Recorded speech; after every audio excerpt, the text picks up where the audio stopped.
Hello guys, welcome to our channel power of movie lover and this is Venky. Bollywood లో మరోసారి సత్తా చూపెట్టబోతున్న Dhanush business ని complete చేసుకున్న ఇండిపెండెంట్ రిలీజెస్, రోజు రోజుకి పెరుగుతున్న ఆర్సీపై హేట్, వీటితో పాటు రిమైనింగ్ ఇంట్రెస్టింగ్ అప్డేట్స్ ఏంటో వీడియోలో చూద్దాం. అంతకంటే ముందు ఒక చిన్న రిక్వెస్ట్, మన ఛానల్ ని కొత్తగా ఎవరైనా విజిట్ చేస్తుంటే ఒకసారి ఛానల్లోని కంటెంట్ చూసి నచ్చితే సబ్స్క్రైబ్ చేసుకుని మాకు సపోర్ట్ చేయండి. అండ్ వీడియోని లైక్ చేసి మన స్టెప్స్ ని ఫాలో మాత్రం మర్చిపోద్దు. మార్వెల్ స్టూడియోస్ నుంచి రీసెంట్ గా వచ్చిన thunder bolts film present HD version available గా వచ్చింది. ఇంట్రెస్ట్ ఉన్న వాళ్ళు చెక్ చేయండి. ఇక జాన్ విక్ లో రీసెంట్ గా వచ్చిన బ్యాలరీనా ఫిలిం కూడా ప్రెజెంట్ హెచ్డీ వర్షన్ లో అవైలబుల్ గా ఉంది. ఇంట్రెస్ట్ ఉన్న వాళ్ళు చెక్ చేయండి. డాకో మహారాజ్ మూవీ బాక్సాఫీస్ దగ్గర అనుకున్న రేంజ్ లో హిట్ కాకపోయినా సెమీ హిట్ వరకు అయితే వెళ్ళగలిగింది. ఇక ఇప్పుడు జూలై 30న ప్రీమియర్ టెలికాస్ట్ అయితే కాబోతుంది. బాలయ్య కెరీర్ లో లాస్ట్ 3 మూవీ స్మాల్ స్క్రీన్ పై అనుకున్న దానికంటే బెటర్ గా పర్ఫార్మ్ చేశాయి. మరి ఈ మూవీ ఎలా పర్ఫార్మ్ చేసిందో చూడాలి. అనుష్క ఘాటి మూవీ మరోసారి పోస్ట్ పోన్ అయింది. ఇప్పటికే ఎన్నోసార్లు పోస్ట్ పోన్ అవుతూ వచ్చిన ఈ ఫిలిం ఫైనలీ జూలై 11న రిలీజ్ అవుతుంది అనుకుంటే ఇప్పుడు సీజీ వర్క్ పెండింగ్ ఉండడం కారణంగా పోస్ట్ పోన్ అవడానికి రెడీ అయింది. ఈ పోస్ట్ పోన్మెంట్ తమ్ముడు సినిమాకి బాగా హెల్ప్ అవుతుందని చెప్పచ్చు. Bollywood prestigious project Ranbir Kapoor Ramayana movie shooting అంతా కంప్లీట్ అయింది. ఇకపై మొదలయ్యేదే అసలు వర్క్ గా చెప్పచ్చు. ఇక రేపు ఉదయం 11 గంటలకి ప్రసాద్ మల్టీప్లెక్స్ లో రామాయణ్ ఫస్ట్ గ్లిమ్స్ అయితే వేయబోతున్నారు. మీడియాతో పాటు జనరల్ ఆడియన్స్ కూడా దీనికి రాబోతున్నారు.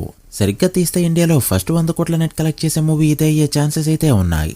బాలీవుడ్ లో అడుగు పెడుతూనే 100 కోట్ల గ్రాస్ తో సెన్సేషన్ ని క్రియేట్ చేసిన ధనుష్ ఇప్పుడు మరోసారి బాలీవుడ్ ని టచ్ చేయబోతున్నాడు. తన అప్కమింగ్ మూవీ తేరే ఇష్క్ మెన్ త్వరలో థియేటర్స్ లోకి రాబోతుంది. ఎలానో ప్రెజెంట్ మంచి ఫామ్ లో ఉన్నాడు. చూడాలి మరి ఈసారి ఏ రేంజ్ లో కొడతాడో. ఇండిపెండెన్స్ వీక్ రిలీజ్ కాబోతున్న 2 మూవీస్ బిజినెస్ కూడా తెలుగు స్టేట్స్ వరకు కంప్లీట్ అయింది. కూలీ సినిమాకి 50 కోట్ల వరకు తెలుగు స్టేట్స్ లో బిజినెస్ అనే సంగతి లాస్ట్ వీడియోలో చెప్పుకున్నాం. ఇక వార్ 2కి కూడా ప్రొడ్యూసర్స్ 100 కోట్ల వరకు కోట్ చేయగా సితారా ఎంటర్టైన్మెంట్స్ నాగవంశీ ఫైనల్ గా 80 కోట్లకి అటు ఇటుగా రేట్ పెట్టి రైట్స్ ని తీసుకున్నారు. ఎన్టీఆర్ పై ఆయనకున్న నమ్మకం 80 కోట్ల వరకు తీసుకెళ్లింది.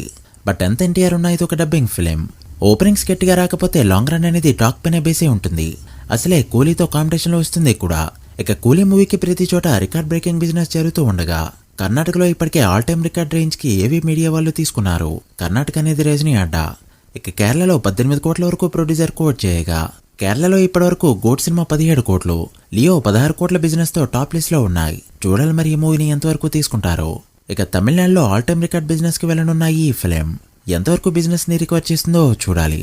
Kannappa movie present use profits ని తీసుకొచ్చే పనిలో ఉంది. థియేట్రికల్ రన్ విషయంలో ఇప్పటికే విష్ణుకి కెరీర్ బెస్ట్ నెంబర్స్ ని పెట్టగా ఈజీగా 50 కోట్ల మార్క్ అందుకునేలా కనిపిస్తుంది. ఇక ఇప్పుడు నాన్ థియేట్రికల్ బిజినెస్ వంతైతే వచ్చింది. ఇప్పటివరకు ఒక్క చోట కూడా బిజినెస్ అయితే చేయలేదు విష్ణు. బట్ ఇప్పుడు థియేట్రికల్ రన్ చూసిన తర్వాత హిందీ వర్షన్ ని 20 కోట్లు పెట్టి థర్డ్ పార్టీ ఏజెన్సీ వాళ్ళైతే తీసుకున్నారు. ఇక రిమైనింగ్ లాంగ్వేజెస్ పెండింగ్ ఉండగా శాటిలైట్ రైట్స్, ఆడియో రైట్స్ తో పాటు ఇంకా చాలా రైట్స్ ని కలుపుకుంటూ ఓవరాల్ గా విష్ణు అనుకున్న దానికంటే బెటర్ నెంబర్స్ చేయబోతుంది ఈ ఫిలిం. మరి బాక్సాఫీస్ దగ్గర ఎంతవరకు వెళ్తుందో చూడాలి. చరణ్ కెరీర్ లో ఆరెంజ్ తుఫాన్ లాంటి ఎన్నో డిజాస్టర్స్ ఉన్నా కూడా గేమ్ చేంజర్ తీసుకొచ్చిన బ్యాడ్ ఫేస్ అయితే ఏ మూవీ తీసుకురాలేదనే చెప్పాలి. సొసైటీకి మెసేజ్ ఇస్తూ ఒక మంచి సినిమా తీస్తే ఇంత విధంగా బ్యాక్లాష్ వస్తుందని ఎవరూ ఎక్స్పెక్ట్ చేయలేదు. ప్రొడ్యూసర్లు ఎక్కడికెళ్ళినా కూడా పదే పదే దీనిపై డిస్కస్ చేస్తూ ఫ్యాన్స్ కి సైతం విసుగు తెప్పించారు. రీసెంట్ గా దిల్ రాజు అండ్ సురేష్ తమ్ముడు ప్రమోషన్స్ లో భాగంగా ఇచ్చిన ప్రతి ఇంటర్వ్యూలో కూడా ఏదో విధంగా ఈ టాపిక్ ని తీసుకురాగా చరణ్ ని తప్పుపట్టే విధంగా అర్థం వచ్చేలా చాలా మాటలైతే అన్నారు. ఇక ఆర్సీ ఫ్యాన్స్ అయితే దీనికి ఆన్సర్ ఇస్తూ ఇది గమనిక కాదు హెచ్చరిక అంటూ ఒక లెటర్ ని రిలీజ్ చేశారు. మరోసారి చరణ్ గురించి ఎక్కడైనా టాపిక్ తెస్తే ఊరుకునేది లేదు అంటూ ఈ లెటర్ లో క్లియర్ గా మెన్షన్ చేశారు. అండ్ దాంతో పాటు ఇప్పటికే ఎంతో మంది పెద్ద హీరోలు చాలా సినిమాలు చేసి ఫ్లాప్ అయినా కూడా ఏ ప్రొడ్యూసర్ హీరోని ఇంతలా తక్కువ చేసి మాట్లాడలేదు అంటూ కూడా అందులో మెన్షన్ చేశారు. అయితే ఇద్దరులా కాసేపటికే ఆన్సర్ ఇస్తూ శిరీష్ కూడా అపాలజీ లెటర్ అయితే వదిలారు. సో ప్రస్తుతానికి అలా ఈ గొడవ అయితే సర్దుమణిగింది. అండ్ నెక్స్ట్ టైం ఇది రిపీట్ అయితే పెద్ద గొడవలు అయ్యే ఛాన్సెస్ కూడా లేకపోలేదు. ఇక సోషల్ మీడియాలో కూడా చరణ్ పై హేట్ అనేది విపరీతంగా పెరిగింది. ఎప్పుడు లేని విధంగా ట్రోల్స్ అయితే గట్టిగా వస్తూ ఉన్నాయి. చూడాలి మరి ఇది ఇప్పటికే ఎండ్ అవుతుందో. దీనిపై మీ ఒపీనియన్ ఏంటో కమెంట్ చేయండి. So guys that the video.